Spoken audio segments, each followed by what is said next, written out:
Antes de começarmos, subscreva o nosso canal para se manter atualizado com o nosso conteúdo mais recente e envolvente. ChatGPT Said. Ele nunca viu verdadeiramente a mulher com quem se casou. E não fazia ideia de que, enquanto ele permanecia ali a zombar no seu limiar, ela segurava as chaves de uma vida que ele nem sequer conseguia imaginar. Uma vida construída com a devoção de um homem que via uma rainha por baixo das ruínas. Esta é a história de como uma visita destinada à humilhação se tornou no momento em que o karma voltou para casa. Ele nunca viu verdadeiramente a mulher com quem se casou. E não fazia ideia de que, enquanto ele permanecia ali a zombar no seu limiar, ela segurava as chaves de uma vida que ele nem sequer conseguia imaginar. Uma vida construída com a devoção de um homem que via uma rainha por baixo das ruínas. Esta é a história de como uma visita destinada à humilhação se tornou no momento em que o karma voltou para casa. As tábuas rangentes do quarto andar sem elevador na Foster Avenue gemiam sob o peso dos mocassins de luxo de $1.200 de Nathan Holloway. Os seus olhos, cinzentos e duros como pederneira, moviam-se lentamente pela sala, um inventário de fracassos, e ele saboreava cada detalhe. O sofá de veludo desbotado, as canecas lascadas e desencontradas numa prateleira, o leve cheiro a terebintina e tinta a óleo, que ele sempre detestara. Costumava chamá-lo de fedor do fracasso.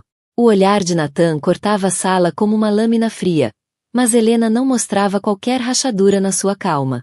Por baixo do exterior sereno, uma tempestade feroz rugia, uma mistura de dor há muito enterrada e um fogo latente de determinação. Cada olhar de desdém que ele lançava era uma lembrança dos anos perdidos sob menosprezo, mas também uma faísca a alimentar a sua resolução implacável. Isto não era fracasso. Isto era o berço do seu renascimento. Pois bem, Helena, disse ele, a sua voz a escorrer aquela mesma condescendência arrogante que ela recordava de 1000 discussões exaustivas. É encantador. Deixou a palavra pairar no ar, carregada de julgamento. Alina Brooks estava na estreita kitnet, com ambas as mãos à volta de uma caneca quente. Não lhe ofereceu nada para beber. O seu rosto manteve-se calmo, sereno até. Mas por baixo da superfície, uma tempestade rugia. Tinham passado 6 meses desde que o divórcio foi finalizado. 1 ano desde que ele fechou os seus elegantes sacos de viagem com monograma e saiu do loft elegante em Tribeca. Chamara a sua pintura de ilusão. A sua recusa em tornar-se uma esposa submissa e corporativa. Uma traição imperdoável. É um estúdio, Nathan. É exatamente o que eu preciso, respondeu ela, com voz firme. Ele soltou uma risada curta e sem humor. Certo. A tua arte fez um gesto vago em direção a uma tela coberta com lençol branco. Ainda atrás dessa pequena fantasia, vejo. Imaginei que, a esta altura, já terias caído na real. Arranjado um emprego a sério. Talvez algo em marketing. Sempre foste ótima a organizar os meus eventos, acrescentou. Cada palavra, uma adaga em feridas antigas. Ao longo dos 10 anos de casamento, Nathan corroera o valor próprio dela. As pinturas que outrora renderam a Helena uma bolsa para Parsons estavam encaixotadas no sótão. Os seus amigos artistas rotulados como distrações. O seu sonho de ter uma galeria descartado como um projeto de vaidade. Ele queria um troféu, uma anfitriã, não uma parceira. O seu sonho de lançar um espaço artístico independente e acolhedor fora ridicularizado como um projeto de vaidade para o sem rumo e sem talento. Ele queria um troféu, alguém polido para exibir em jantares e eventos de caridade. Não uma colaboradora, não uma igual. Estou feliz aqui, disse ela. E a simples verdade disso pareceu irritá-lo. Feliz? Ele repetiu com desdém, caminhando até a janela, que dava para uma parede de tijolos rachada e uma velha escada de incêndio de metal. Vamos lá, Helena, não te enganes. Nunca foste boa a mentir. Estás feliz com isto? Depois de tudo o que tiveste? Lembras-te da vista do loft? Todo o centro da cidade aos teus pés.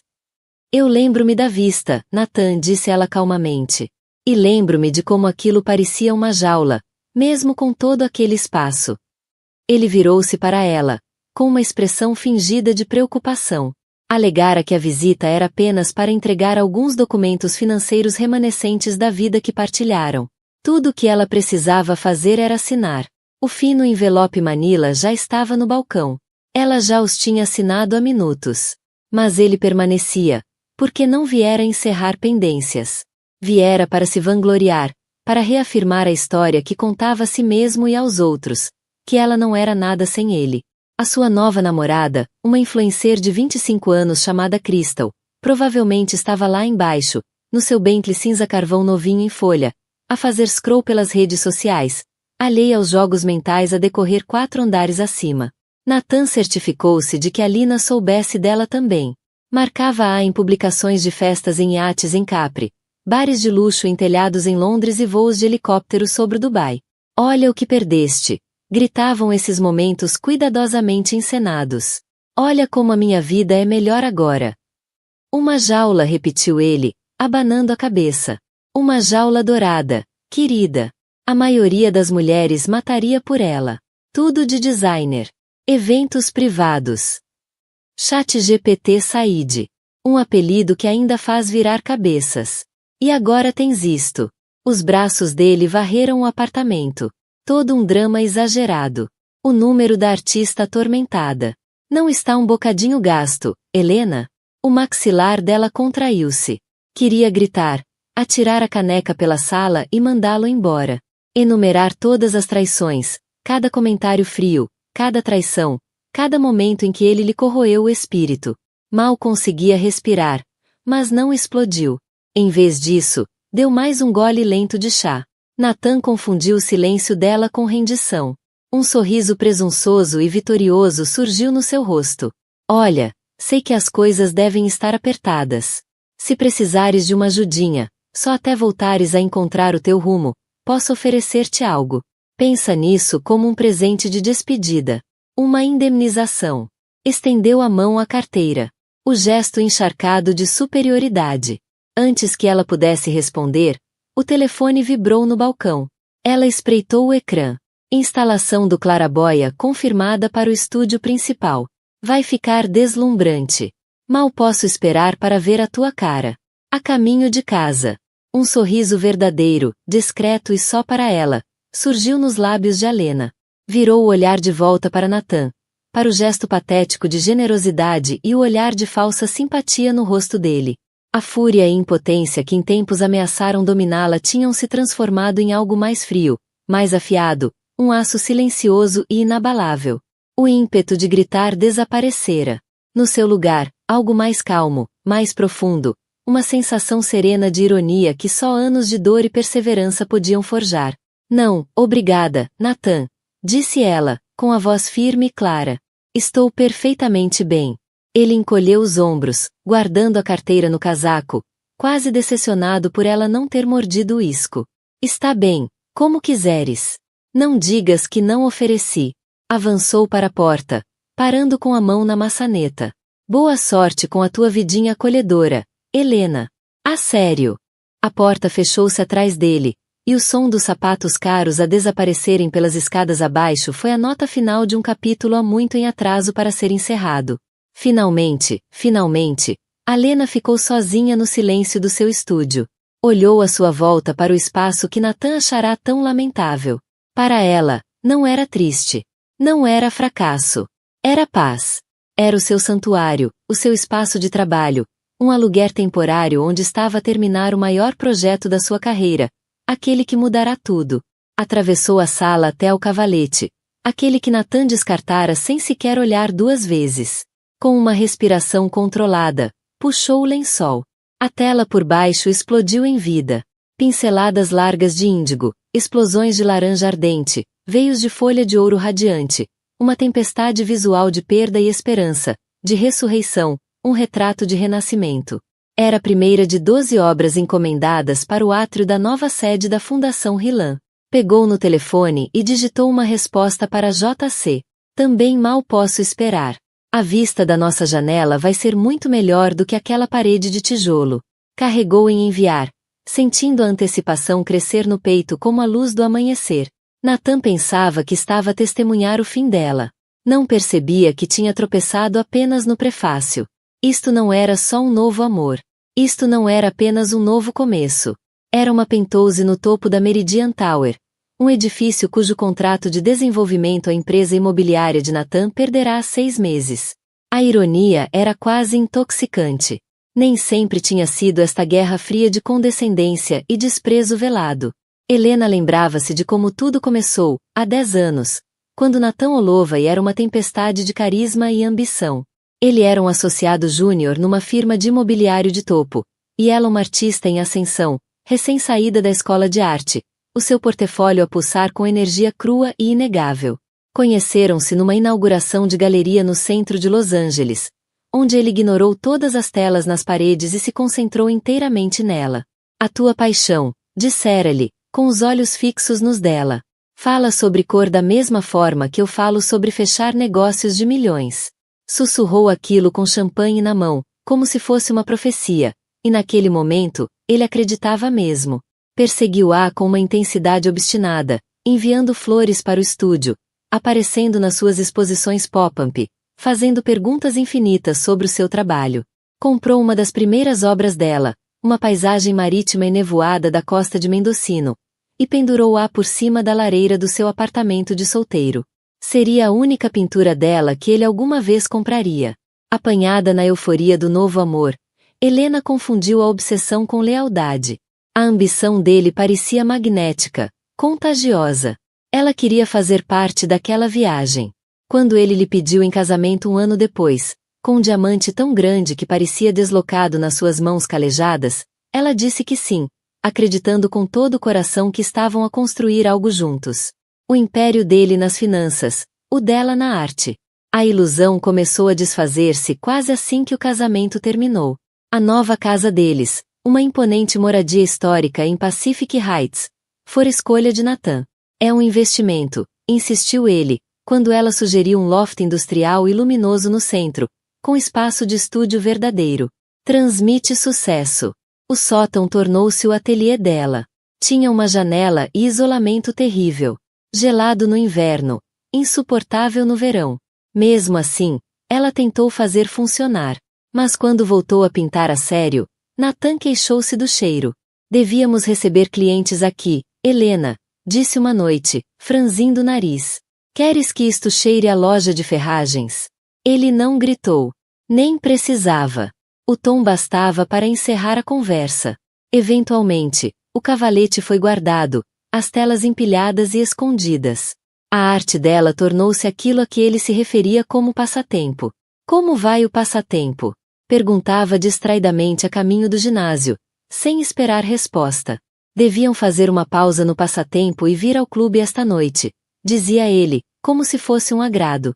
Os amigos que tinham sido seus salva-vidas, pintores, ilustradores, criativos de todos os tipos, foram sendo lentamente retirados do calendário social deles. Ele achava-os esquisitos.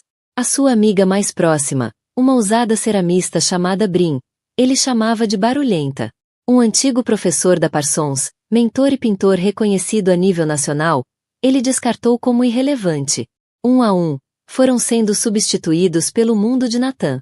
Analistas de investimento com relógios brilhantes e as suas esposas impecáveis de diretoria. Mulheres que falavam de comitês de caridade e viagens de luxo com a mesma urgência feroz que os traders de Wall Street reservavam para fusões. Helena deu por si a desempenhar o papel de Sra. Holloway, a organizar jantares impecáveis, a servir nas fundações certas, a vestir os tons neutros, suaves e caros que Nathan preferia. Afogava-se em seda e diamantes. Cada reunião perfeita era uma performance, uma cena meticulosamente encenada numa vida que parecia, cada vez mais, uma jaula dourada. O riso à volta da mesa era educado, mas o isolamento por baixo dele era sufocante. O coração de Helena batia silenciosamente por baixo das camadas de seda e cristal, ansiando pela liberdade que o seu espírito tanto desejava. Sim, a jaula era dourada, mas as grades eram frias, rígidas e implacáveis. ChatGPT Said. As discussões começaram, subtis no início. Ele esquecia-se de mencionar um jantar de negócios até 1 hora antes, esperando que ela parecesse perfeitamente arranjada e sorridente. Menosprezava as opiniões dela sobre política ou design à frente dos amigos, desvalorizando com uma risadinha condescendente. Ela é artista, dizia ele. Sabes como elas são emocionais. Mas a ruptura, aquela que sinalizou o princípio do fim, surgiu por causa de uma galeria. Uma antiga colega da universidade tinha aberto um espaço modesto em Silver Lake e ofereceu a Helena uma exposição a solo. Era tudo o que ela sonhava. Uma oportunidade para reencontrar a sua voz, para se reencontrar. Ela estava eufórica, trabalhando em segredo naquele sótão escaldante, pintando até tarde da noite, derramando anos de frustração e fome em cada tela. Quando finalmente contou a Nathan, 2 meses antes da inauguração, ele nem sequer levantou os olhos do tablet. Uma exposição? Perguntou. Em Silver Lake. O desdém era inconfundível. Helena, os meus clientes estão em Beverly Hills, não num beco qualquer de paraíso hipster. O que é que as pessoas vão pensar? Não me importa o que pensam, respondeu ela, com a voz firme. Isto não é para eles. É para mim. É quem eu sou. Isso chamou-lhe a atenção. Levantou os olhos, frios, cortantes. Quem tu és, é minha mulher. E a minha mulher não pendura suas telinhas numa galeria qualquer do centro, como se estivéssemos a passar dificuldades. É humilhante. Cancela.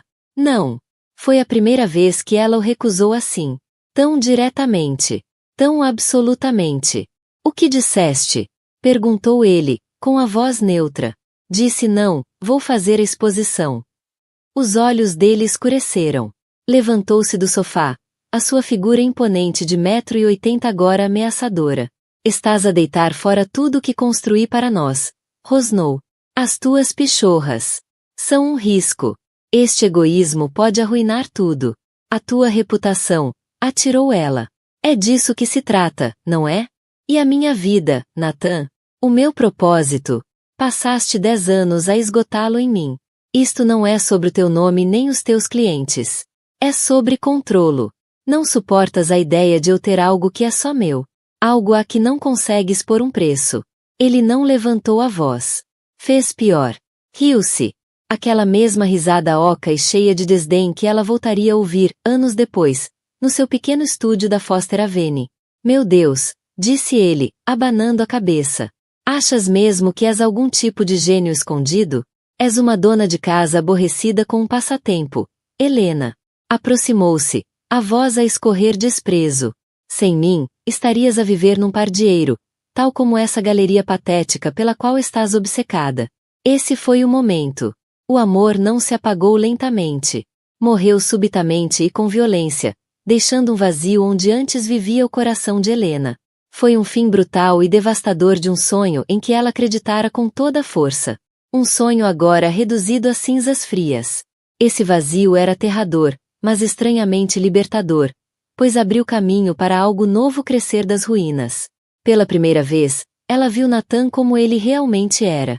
Um homem profundamente inseguro cuja identidade dependia de estatuto, dinheiro e da imagem de uma esposa perfeita e obediente. A independência dela não era apenas inconveniente para ele. Era uma ameaça direta à sua frágil noção de si mesmo. Balena seguiu com a exposição. Nathan não apareceu. A ausência foi uma declaração, e todos no círculo social deles repararam. A exposição foi um sucesso modesto. Vendeu várias obras, recebeu uma crítica entusiasta num blog de arte local popular e, o mais importante, sentiu a centelha do seu verdadeiro eu reacender-se. Isso bastava. Uma semana depois do encerramento da exposição, disse a Nathan que queria o divórcio. Ele ficou atônito, depois furioso. Não conseguia compreender por que razão ela escolheria abandonar a vida perfeita que ele lhe proporcionara. O divórcio foi brutal. Ele lutou por cada detalhe com advogados caríssimos, tentando pintá-la como instável, ingrata e irresponsável. Queria deixá-la sem nada, na esperança de forçá-la a voltar à sua órbita. Mas Helena tinha uma carta na manga. Anos antes, Nathan deixará-a arrogantemente ficar com as obras anteriores ao casamento. O que ele não sabia era que o seu mentor, um pintor respeitado chamado Hansen, vinha comprar discretamente as obras dela há anos sob um pseudônimo. Acreditando no seu talento, ela vendeu obras suficientes para garantir um capital modesto. O suficiente para viver, alugar o estúdio na Foster Avenue e reconstruir a carreira. Sair da Brownstone com nada além dos seus pertences pessoais e telas foi aterrador e libertador. As palavras de despedida de Nathan ecoavam-lhe na mente. Vais voltar, zombou ele. Vais rastejar de volta quando perceberes que o mundo real não quer saber das tuas pichorras. Agora, de pé no mesmo estúdio que ele tanto desprezava, Alina pensava nessas palavras. Ele estava enganado. O mundo real estava à espera. E uma pessoa muito importante nesse mundo não só se importava com as suas pinturas. Via nelas o reflexo da sua própria alma. 6 meses depois do novo começo, Alina era o retrato do caos controlado. Os dias desfocavam-se entre cafés baratos, horas intermináveis e a liberdade eletrizante de criar. O estúdio da Foster Avenue era o seu casulo. Derramava cada gota de dor, raiva e esperança cautelosa da vida pós-divórcio nas telas. O seu estilo evoluíra, mais ousado, mais abstrato, cru com emoções que estiveram trancadas durante uma década. Pintava para si própria, e o seu trabalho nunca tinha sido tão honesto. Pequenas encomendas e vendas online davam-lhe o suficiente para pagar a renda e comprar materiais. Era um mundo distante do cartão de crédito corporativo ilimitado que já tivera. Mas era dela. Cada cêntimo conquistado com talento e esforço. Depois veio a oportunidade. Um e-mail simples com uma linha de assunto que lhe fez o coração saltar. O pedido de proposta vinha da Fundação RILAM. Todos conheciam o nome Julian RILAM. Era um titã do mundo da tecnologia. Um bilionário feito por si mesmo que transformará o panorama da energia renovável. Ao contrário da velha elite com quem Nathan convivia, RILAM era celebrado como visionário, um pensador progressista. Era notoriamente reservado, em contraste com o exibicionismo social de Nathan. A Fundação RILAM era famosa pelos seus grandes investimentos em arte e ciência. O e-mail era da diretora de arte da fundação, uma mulher chamada Ana Sharma. Tinha visto o trabalho de Helena na modesta exposição de Silver Lake, aquela mesma que acabará de fechar. Desde então, Ana vinha acompanhando o progresso dela online. A fundação procurava um único artista para criar uma instalação monumental de vários painéis para o átrio triplo da nova sede global, uma maravilha arquitetônica à beira-mar chamada Meridian Tower. Queriam uma peça de impacto que simbolizasse renovação, inovação e o poder da conexão humana. Queriam-na a ela. A reunião não se realizou numa sala de reuniões formal, mas sim no estúdio de Helena. Ana chegou primeiro, uma mulher elegante, articulada, que falava da obra de Helena com tal reverência que a deixou corada. 5 minutos depois, Julian RILAM entrou pela porta. Não era nada como ela imaginara.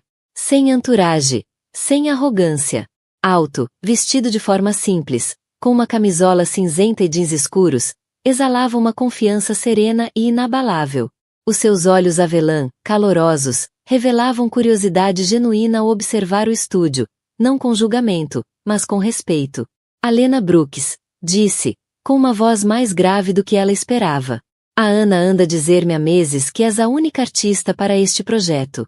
Ao ver o teu trabalho ao vivo, finalmente percebo por quê. Não olhou para os móveis gastos nem para o espaço apertado. Concentrou-se na arte. Passou de tela em tela, estudando cada uma com atenção. Perguntou sobre a técnica, a escolha de cores, o significado de um certo traço de pincel. Não estava a ser simpático. Estava verdadeiramente envolvido. Via a história por trás da obra. A verdadeira paixão nas tuas peças, disse ele, parando diante de uma tela dominada por cinzentos tempestuosos, atravessada por uma faixa de carmesim desafiante. É como se estivesses a lutar para sair da escuridão, certa de que a luz está logo ali à frente. Helena sentiu um nó na garganta. É exatamente isso, sussurrou. Nesse momento, sentiu-se mais vista do que em 10 anos de casamento. A encomenda era dela. O orçamento era astronômico, muito além de tudo o que alguma vez sonhara. Proporcionou-lhe os melhores materiais, segurança financeira e, mais importante ainda, validação do trabalho da sua vida num palco global. Ao longo dos meses seguintes, Julian tornou-se uma presença familiar no estúdio de Helena. Passava por lá depois do trabalho, às vezes com Ana, outras sozinho, para acompanhar o progresso dos 12 painéis monumentais. As conversas deles divagavam entre arte e tecnologia, filosofia e histórias pessoais. Ele partilhava memórias das suas origens humildes, filho de uma bibliotecária e de um professor, e da motivação incansável que o levou a construir o seu império.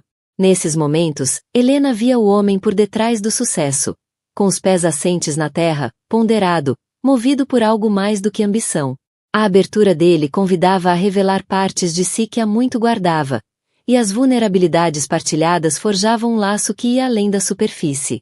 Este projeto está a chegar ao fim, disse suavemente. E dou por mim sem estar feliz com isso. O coração dela acelerou. Eu também não. Não estou só a falar da arte, continuou Julia. Estou a falar das nossas conversas.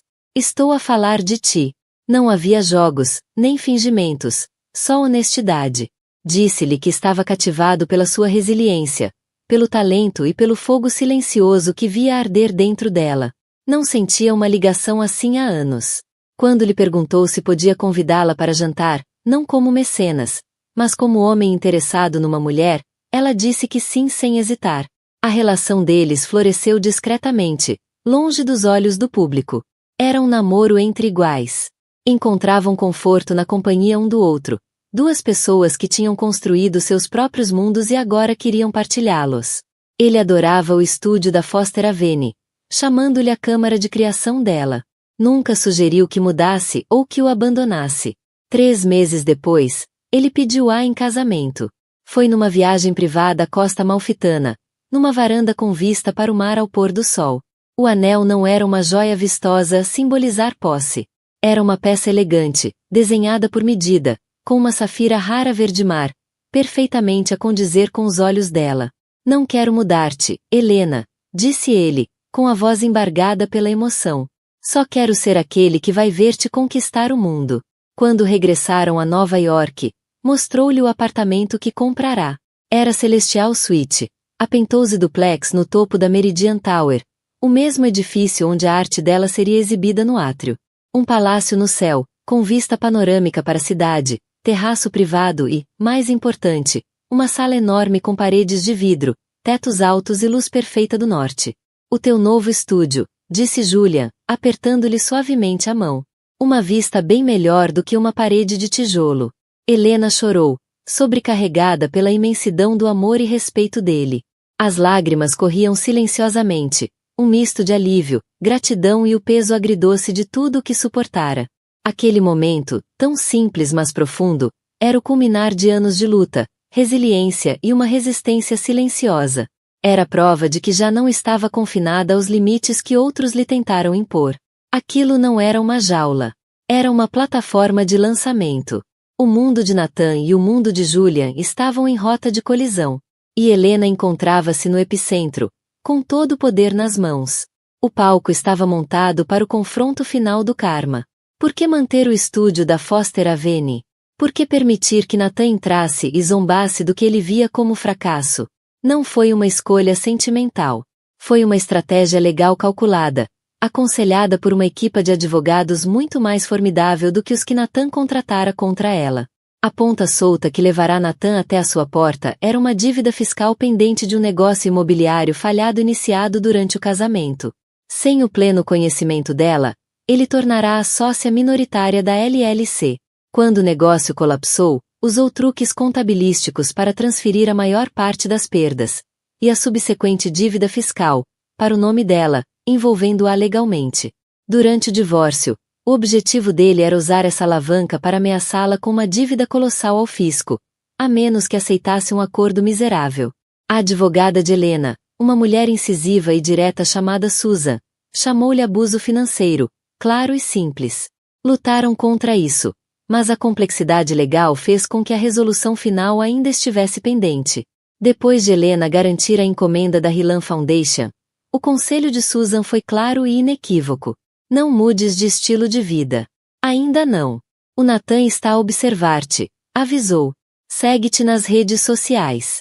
Tem amigos que lhe passam informações. Ele acredita que estás a passar dificuldades. Deixa-o acreditar nisso. Susan disse que toda a argumentação dele se baseava na ideia de que ela não tinha recursos. No momento em que descobrisse a ligação com Julian Hillan, mudaria de estratégia. Iria tentar argumentar que a relação começara antes do divórcio ser finalizado, exigindo um acordo maior. Vai ficar mais agressivo. Vamos deixá-lo fazer o último movimento com base nas falsas informações que tem. Assim, Helena manteve a sua vida discreta. Ela e Julian eram mestres da discrição. Jantavam em salas privadas, viajavam no jato pessoal dele e passavam o tempo juntos ou na propriedade fortemente vigiada fora da cidade ou na Penthouse magnífica, ainda por decorar. Para o mundo exterior, ela continuava a ser Helena Brooks, artista em dificuldades num quarto andar sem elevador. O estúdio da Foster Avenue tornará-se um trunfo estratégico, o palco do ato final. Julian, com todo o mérito, compreendeu isso perfeitamente. Sentia até uma certa satisfação no plano. Ele é um tirano que depende da percepção de poder, disse Julian uma noite, enquanto analisavam documentos legais na sua vasta biblioteca. Tudo o que estamos a fazer é deixá-lo entrar numa sala onde pensa que é o gigante, sem perceber que o chão está prestes a desabar. A visita de Nathan foi exatamente o movimento que esperavam. A assinatura daqueles documentos foi a última peça do puzzle. A sua oferta condescendente de pagamento de compensação. A cereja no topo, testemunho perfeito da arrogância dele. Algo que Susan adoraria ouvir. No dia seguinte à visita de Nathan, Helena reuniu-se com Susan. Ele mordeu o isco, disse Alina, relatando cada detalhe da conversa, incluindo os comentários de pena e a oferta em dinheiro. Susan sorriu, um sorriso afiado, predador. Perfeito, disse ela. Temos a declaração assinada dele do processo de divórcio onde afirma: não tens perspectivas de carreira significativas. E agora temos uma nova visita não solicitada onde confirma sua crença na tua ruína financeira. Os advogados dele estão prestes a apresentar uma moção final atribuindo toda a dívida fiscal a ti. Estão a cair diretamente na armadilha. O plano era simples. Os advogados de Nathan apresentariam a moção. A equipa de Susan responderia, não apenas com uma recusa, mas com um dossiê completo detalhando a nova realidade financeira de Helena. O contrato da Hillan Foundation, as vendas das obras anteriores e uma declaração juramentada do CFO da Fundação Hillan. Simultaneamente, dariam entrada a um processo contra Nathan por falsas declarações e abuso financeiro durante o casamento, exigindo indemnização. Ele pensa que está a encurralar um rato, disse Susan, batendo com a caneta na pasta volumosa do caso de Helena. Vai descobrir que encurralou uma leoa, e o companheiro dela é dono da porra da selva toda. A mentira estava a pesar em Helena. Odiava o segredo. Queria gritar a felicidade do alto dos telhados. Queria publicar uma foto sua com Julian, os rostos iluminados de amor, só para apagar aquele olhar presunçoso da cara de Nathan. Julian sentiu-lhe o cansaço naquela noite, na Penthouse. Tinha uma surpresa para ela. Levou-a até a sala designada como o novo estúdio dela. No centro do vasto espaço, num cavalete profissional, estava uma pequena pintura emoldurada. Era a paisagem melancólica da costa de Mendocino. A primeira pintura que ele alguma vez comprará dela. Helena engasgou, levando a mão à boca. Como é que encontraste isto? Julian explicou em voz baixa.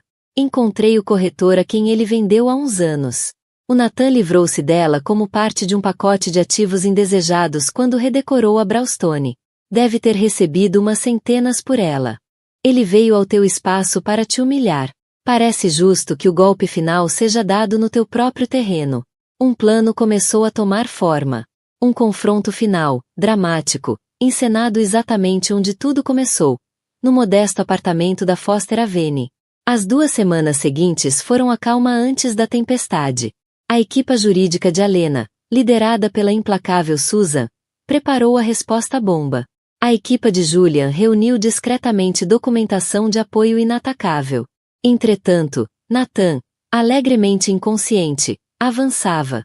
Começou com um e-mail carregado de falsa compaixão. Assunto: a pensar em ti, Alina. Não consigo parar de pensar na nossa conversa. Ver-te naquele apartamento minúsculo preocupa-me genuinamente. Sei que tens orgulho, mas o orgulho não paga contas. A dívida fiscal pendente do negócio Northwood tem de ser resolvida. Os meus advogados dizem-me que, tendo em conta a tua situação financeira atual, os tribunais vão provavelmente atribuir essa responsabilidade a mim. Mas será uma luta longa e confusa, custando caro a ambos. Tenho uma proposta. Assumo toda a dívida. Sem condições. Tudo o que peço é que assines uma declaração final a reconhecer que isto liquida todas as questões financeiras entre nós, passadas, presentes e futuras. É o corte limpo que devíamos ter tido. Deixa-me fazer isto por ti, uma última vez. Pensa nisto como um ato final de bondade. ChatGPT Said. Helena leu o e-mail em voz alta para Julian e Susan durante uma chamada de conferência. Susan soltou uma risada seca. Um ato de bondade? Ele está a tentar fazer-te assinar os teus direitos em troca de trocos. Está apavorado que, mesmo que estejas falida, algum advogado pro bono aceite o teu caso e exponha a fraude dele. Quer prender-te numa caixa e deitar fora a chave. A voz de Julian era fria. Está a tentar comprar uma consciência limpa pelo preço de uma dívida fiscal que ele próprio criou. É patético. Qual é o nosso próximo passo? Perguntou Helena. Deixamo-lo a marinar, aconselhou Susan. Não respondas. O teu silêncio vai deixá-lo nervoso. Vai começar a cometer erros. Vai pressionar mais. Susan tinha razão. Mas uma semana de silêncio passou. Depois chegou a carta oficial dos advogados de Nathan. Era agressiva, exigente, e impunha um prazo apertado. Ameaçava com ação judicial imediata para atribuir toda a dívida a Helena, citando a falta de cooperação dela e finanças instáveis. Esse era o movimento oficial. O que estavam à espera? A equipa de Susan apresentou imediatamente a moção de resposta. As engrenagens legais estavam em marcha, mas levaria alguns dias até a papelada chegar aos advogados de Nathan. Isso dava-lhes uma pequena janela. A peça final encaixou quando Nathan, agitado com o silêncio de Alina e confiante na sua posição, fez um último movimento arrogante. Enviou uma mensagem de texto diretamente para Alina. Estou a tentar ajudar-te, Alina. Enviei uma proposta final através dos meus advogados. Se não a assinares, não terei escolha a não ser deixá-los fazer o seu trabalho. Vou passar pelo teu estúdio amanhã às 15 horas com o estafeta.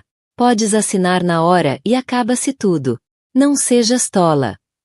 As mãos de Helena tremiam ligeiramente enquanto lia a mensagem. O ar fugiu-lhe do peito.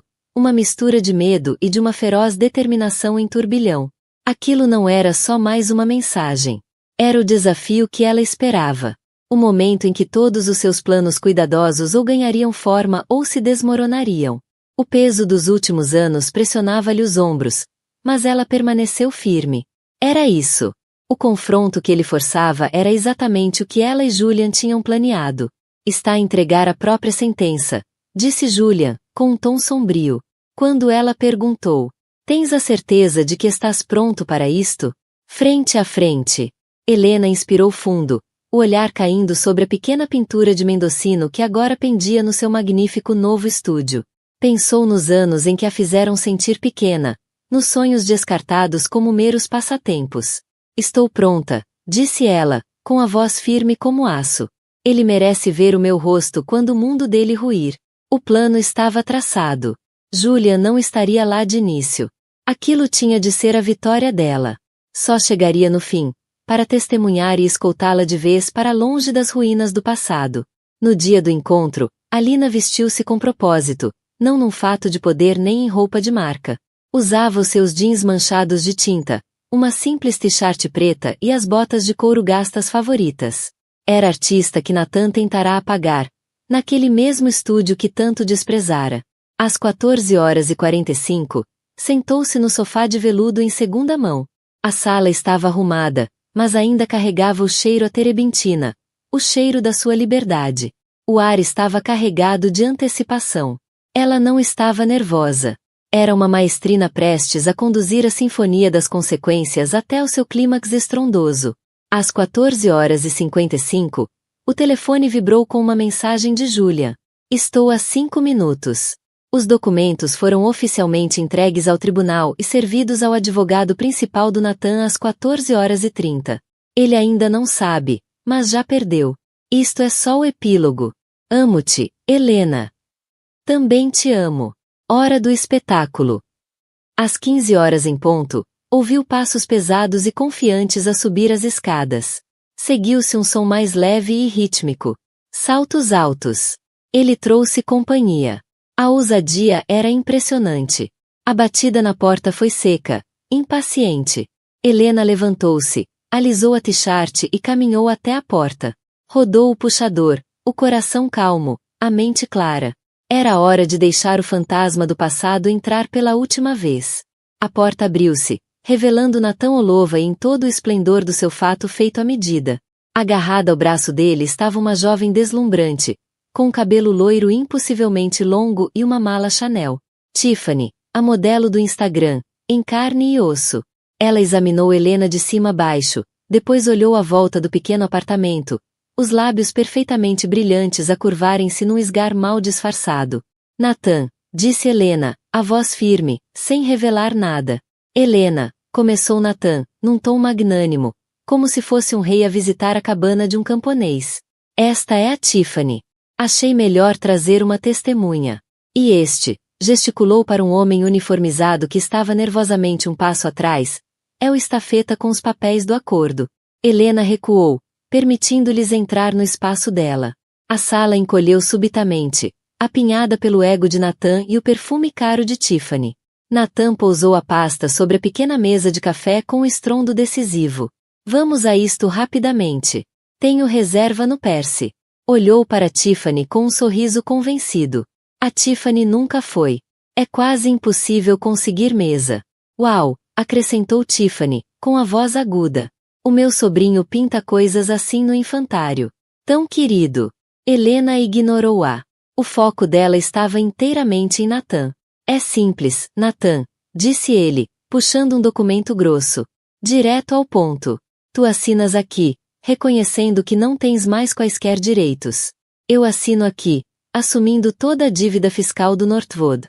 O estafeta autêntica. E fica resolvido. Estou a ser incrivelmente generoso. Helena. Os meus advogados acham que enlouqueci. Empurrou o documento pela mesa na direção dela. Não, retorquiu ela. Estavas a ser cruel. E tu, disse ele, com a voz a endurecer, estavas a ser cega. Sempre foste cego, Nathan. Vês etiquetas de preço, mas não tens noção de valor. Tiffany olhou nervosamente entre eles. Nathan. Talvez devêssemos ir. Helena manteve o olhar cravado em Nathan. Ela deve ouvir isto. Nathan suspirou, exasperado. Qual é o objetivo disto, Helena? Vais fazer uma birra e recusar assinar? A quem achas que isso magoa? Só a ti. Não tens nada. Nenhum bem. Nenhum rendimento relevante. Qualquer tribunal do país ficará do meu lado. Agora assina. Este era o momento. O auge da arrogância dele. A declaração final e condenatória. Helena sorriu. Um sorriso lento, brilhante, que não chegou aos olhos. Sob aquele sorriso estava uma tempestade silenciosa. Uma vida inteira de batalhas destiladas numa única recusa inabalável. Cada palavra dele era um espelho da sua própria desesperança. E ela era o olho calmo da tempestade. Inabalável, resoluta.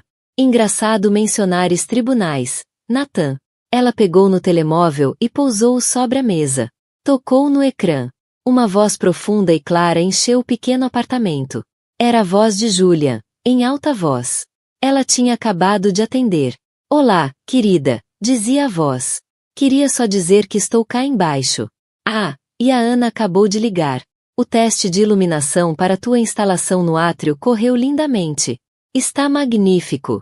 E o pagamento final da fundação, aquele de 7 dígitos, deve cair na tua conta amanhã. Nathan congelou. O rosto empalideceu. Olhava para o telefone como se fosse uma serpente. A mandíbula de Tiffany caiu. Quem? Quem é ele? Balbuciou Nathan. O sorriso de Helena alargou-se. Ah, e sobre advogados, Nathan, disse ela. A minha chama-se Susan Lee, do escritório Ftel Lipton. Talvez já tenhas ouvido falar deles. ChatGPT Said. Eles estão um nível acima dos teus, disse Helena calmamente. Apresentamos uma contramoção esta tarde. Inclui o meu rendimento da encomenda da Hillan Foundation nos últimos 6 meses. Também inclui uma moção para te processar por abuso financeiro e fraude. Imagino que o e-mail do teu advogado esteja a apitar neste momento. Nathan parecia completamente atordoado. Hillan. Julian Hillan. Do que é que estás a falar? Nesse instante, ouviram uma batida na porta aberta. Julian Hillan entrou. Não vinha vestido para o Percy, mas o seu blazer impecavelmente talhado e a expressão de fúria gelada nos olhos diziam tudo. Os olhos do estafeta arregalaram-se. Tiffany soltou um pequeno suspiro, reconhecendo instantaneamente o famoso bilionário. Nathan ficou a olhar, o cérebro visivelmente a dar curtos-circuitos enquanto ligava os pontos. A voz no telefone. O homem na porta. A Hillan Foundation. A Meridian Tower. O maior contrato perdido da sua firma. Tu. Murmurou ele, olhando para Lina com horror a desabrochar no rosto.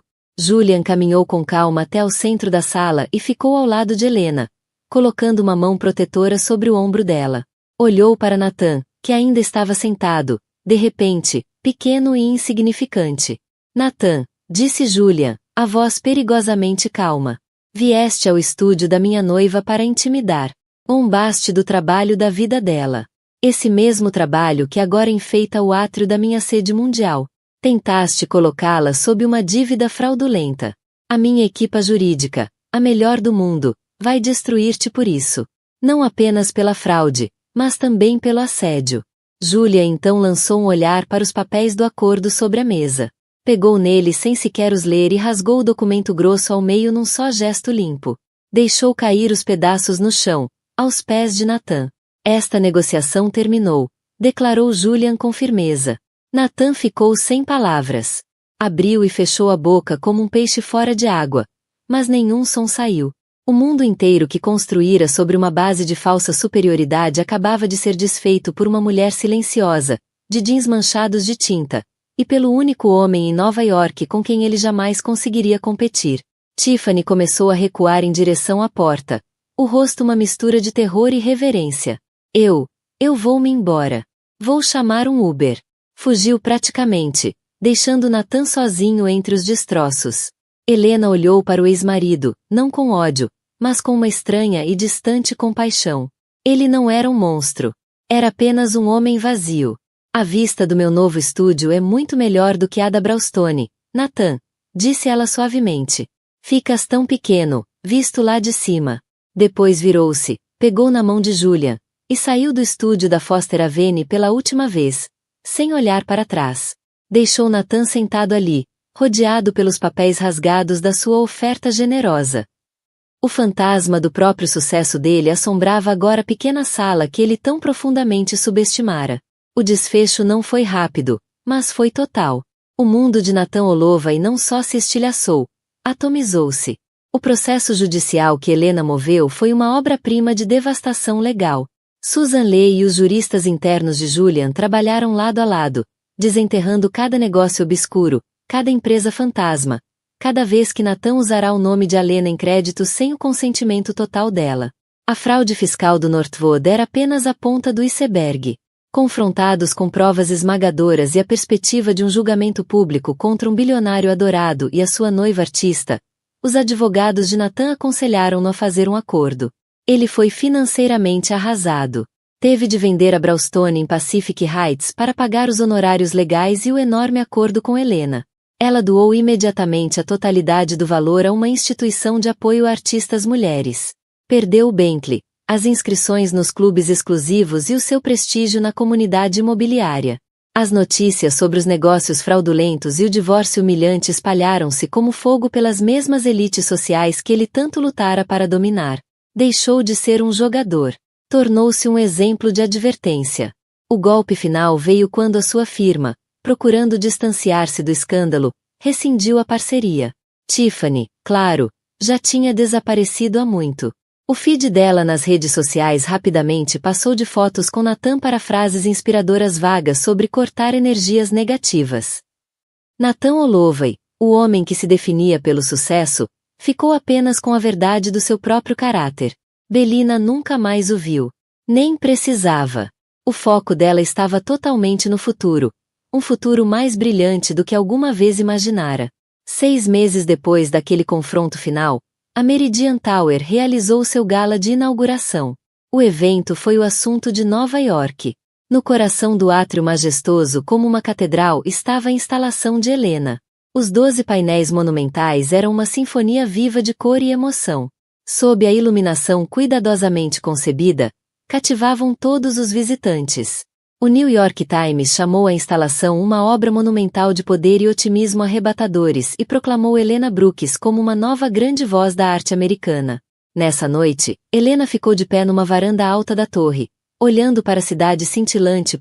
Ela usava um deslumbrante vestido verde-mar, a condizer com o anel de noivado.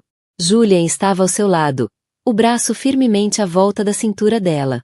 Não olhavam para os convidados nem para a imprensa. Olhavam para a arte. A arte dela. Lembras-te do que me disseste da primeira vez que vieste ao meu estúdio?